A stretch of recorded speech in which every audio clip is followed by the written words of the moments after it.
Hey YouTube, Alex here, and in today's video I want to respond to the prompt why there won't be a flood of expats. The first reason is families. A lot of people have family members back home that are getting older or that they want to be close to. Maybe they grew up in the town and they are accustomed to living close by with some of these family members. They have a really strong emotional attachment to them. They're really close to them. They don't want to be far away from them. And the idea of living halfway around the world is disconcerting or unsettling to them or their family members, and they want to be there for them. They want to help support people who helped to support them when they were younger. For a lot of folks, the benefits of compounding interest negate the advantages that would come from living overseas. They want to be close by, they want to be a 30-minute drive away, they want to be a 1 or 2 hour flight away as opposed to a 24+ hour journey in some cases. Whatever benefits that we get from living abroad, they just feel like those trade-offs would not be worth without the closeness of family. For others of us, we're not super close to our families, and that's not really a big disadvantage. For all we could care, we'd prefer to be farther away. Some of our family members have personality disorders and are toxic. While it's certainly not this extreme for everybody, some of us may not even talk to some of our family members. You can see in my video about estrangement, I haven't talked to some of my family members in a long time,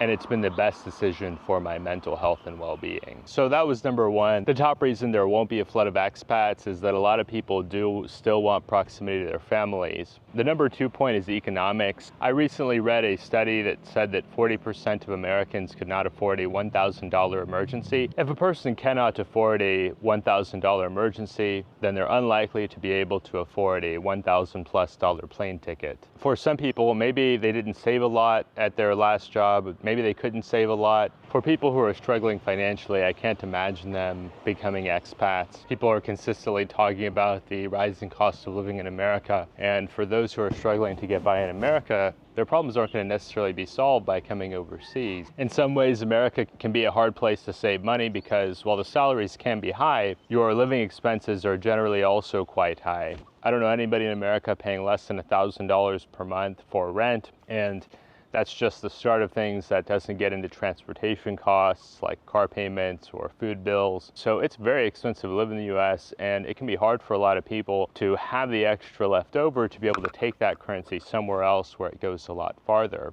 With the internet, in terms of consumption, more and more people than ever are aware of tropical paradise. However, the distribution of digital skills is not equal, and if you want to be an expat, I would say you basically have to have some digital skill set. You may be in a place where you can't speak the language and you're going to need to rely on the internet to figure anything out. Aside from the cost of the flight, it can also be expensive to rent a place overseas, first month's rent, deposit, etc. It's not necessarily cheap to get around. If you can't drive in that country, you may be reliant upon Grab if there isn't a great local public transportation option. While it can be economical by Western standards, it's never going to be free. You will hear people saying, oh, I live here for $500 a month, but they own a place with their significant other. They have a farm where they're able to produce a lot of fruits and vegetables. There's all of these upfront costs that help them get to that low number in many cases, and it's not necessarily fashionable to admit all that when you can just say, oh, I live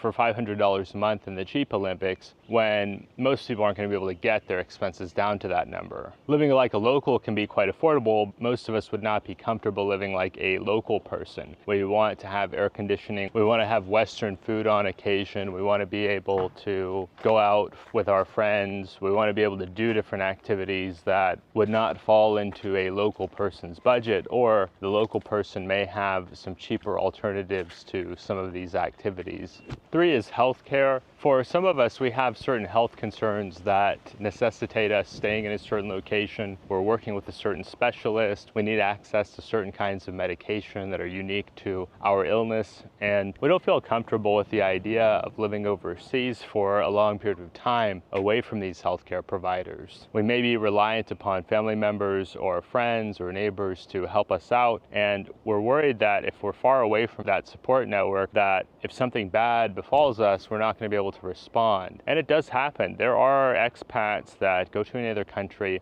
have some kind of health incident, don't have a way of notifying emergency personnel and pass away. That's really unfortunate. I wouldn't wish it on anyone. It is a reality for some. Other people are sensitive to certain weather conditions. Maybe some people are sensitive to heat. Other people are sensitive to certain kinds of pollen. There can be some environmental factors that cause us to question the idea of living abroad. And when it comes to health, I don't just mean physical health. It can also refer to mental health and well-being. Some of us have therapists or counselors that we work with. Maybe it would be difficult to work with some of them via Zoom due to time zone differences. So that's another factor that you may have not considered. The number 4 point is the language barrier. For some of us who are looking at places where English is not the language commonly spoken and our language is English, then it can really make it difficult to consider living in a place where we have that issue. I've heard of some people giving it a shot, trying it out and finding out, hey, you know what, this place, well, it's wonderful. I'm just struggling to communicate with people. I feel like I'm kind of isolated because I'm not able to connect as well as I'd like. Well, the people seem really friendly. I'm not able to have a deep conversation with them because of our language barrier, because we lack a mutual language.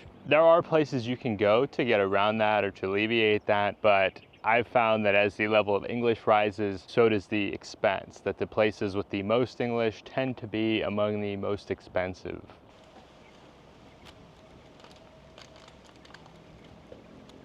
The fourth and final point here is that the USD may lose value. Now, I know it's recently gained strength against a number of global currencies, but Western currencies in general, the New Zealand dollar, the Australian dollar, the euro, may all decline in terms of exchange rates. Most of us are relying on Western currencies maintaining strength to facilitate our life overseas, but in the future, our currency may not be as strong and it may dissuade a lot of people who are doing that geo arbitrage from doing it in the far future. Now, of course, I'm not here to preach doom and gloom. You're already seeing this in Mexico to some extent, where the strength of the peso is hurting some foreigners who are counting on having that strong exchange rate to enjoy Mexico. I think when I first went to Mexico, it was something like $1 is 20 pesos. Now it's down to $1 is 17.38 pesos. So that's something like a 12% decrease in terms of purchasing power if all else is equal. That doesn't consider inflation. Certainly there are going to be some places that today are affordable and tomorrow are not going to be so affordable. Now,